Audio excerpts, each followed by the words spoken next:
How are you all, my dear friends? Love to all of you once again at Movie House. Today I am here again to tell the story of a super hit movie, so without delay everyone get ready to listen to the story. And yes, if you like the story, don't forget to like and subscribe my video.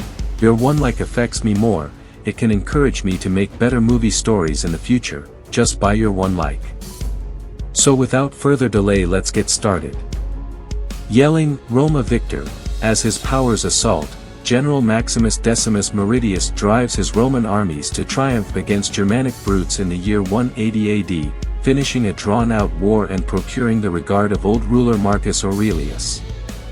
The ruler's child Commodus and girl Lucilla have been called to join the mission in light of the fact that Marcus Aurelius is going to name his replacement.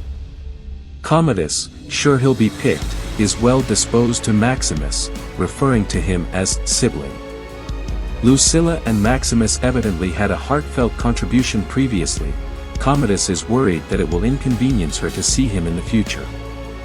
Marcus tells Lucilla he requested that she come since her sibling, who's exceptionally enamored with her, will before long need her like never before.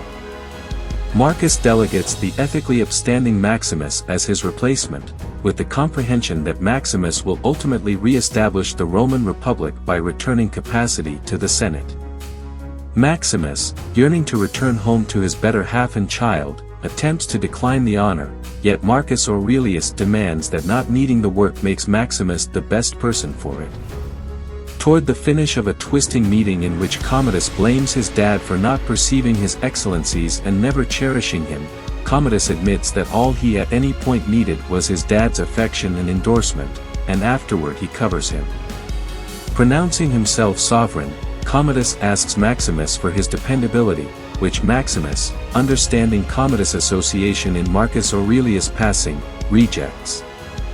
Commodus orders Maximus captured and executed and dispatches Praetorian watchmen to kill Maximus' significant other and youthful child. Maximus barely gets away from his execution and races home just to find his family's roasted and killed bodies in the burning hot remnants of his manor. In the wake of covering his significant other and child, a lamenting Maximus capitulates to depletion and implodes on their graves. Slave merchants track down Maximus and take him to Zuccobar, a rough territory in North Africa, where he is bought by Proximo, the top of a fighter school. Distressed and skeptical over the demise of his family and treachery by his realm, Maximus at first won't battle, however as he guards himself in the field his imposing battle abilities lead to an ascent in notoriety with the crowd. As he trains and battles further, Maximus gets to know Hagen, a Germanic brute, and Juba, a Numidian tracker. Juba becomes a dear companion and compatriot of the lamenting Maximus, and the two talk much of the time of the great beyond and Maximus' inevitable reunification with his loved ones. In Rome, Commodus resumes the gladiatorial games to honor his dad's passing, pronouncing 150 days of festivity in a bid to win the warm gestures of the Roman people. Proximo's organization of fighters is employed to partake. Proximo lets Maximus know that his capacities as a warrior won't be sufficient in Rome. He really wants to win the warm gestures of the crowd. Maximus at first could do without put on a big show, however Proximo makes sense of that it could save his life, uncovering that he, at the end of the day, used to be a combatant, and in the wake of acquiring ubiquity was liberated by the sovereign Marcus Aurelius. He shows Maximus the wooden sword he got at that point.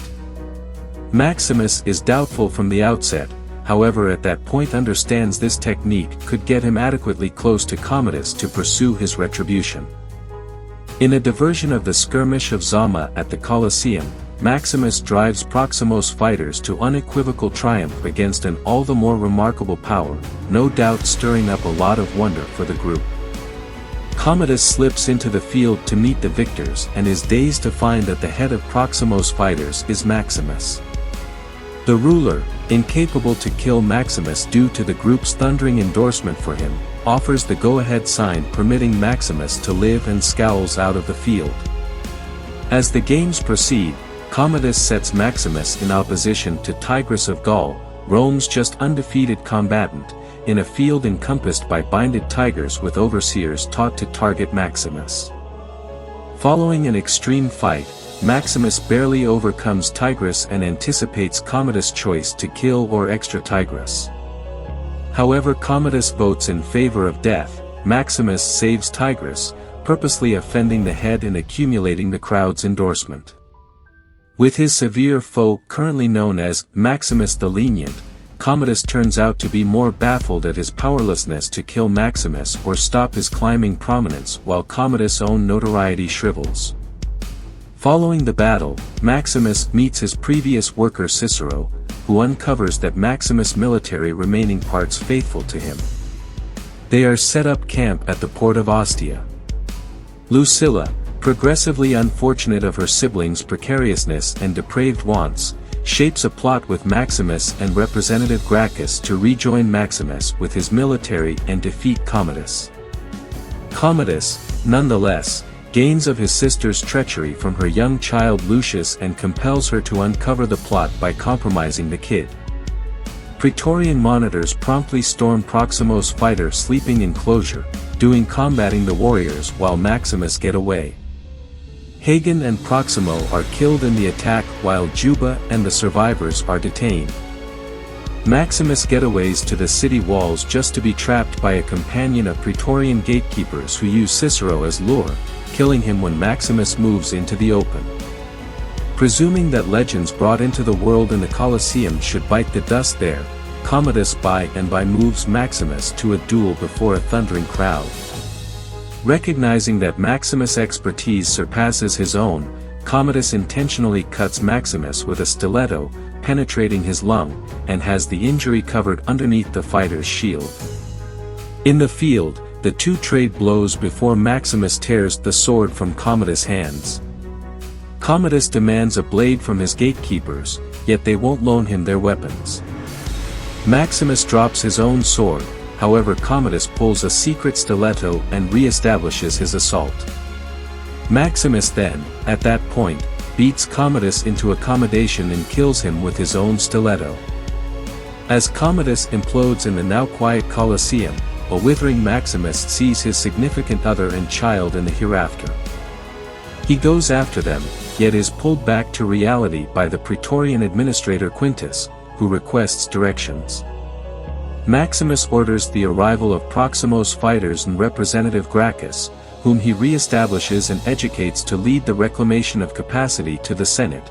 As Marcus Aurelius expected, Rome will be a republic in the future. Maximus breakdowns and Lucilla hurries to his side.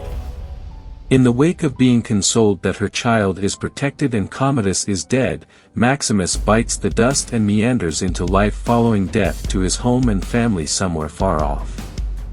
Representative Gracchus and Proximo's combatants complete his body of the Colosseum. That evening, a recently liberated Juba covers Maximus' two little sculptures of his better half and child in the Colosseum, and says that he also will ultimately go along with them, however not yet. The story so far. I will appear before you again with more new movie stories in the coming days. Until then, goodbye.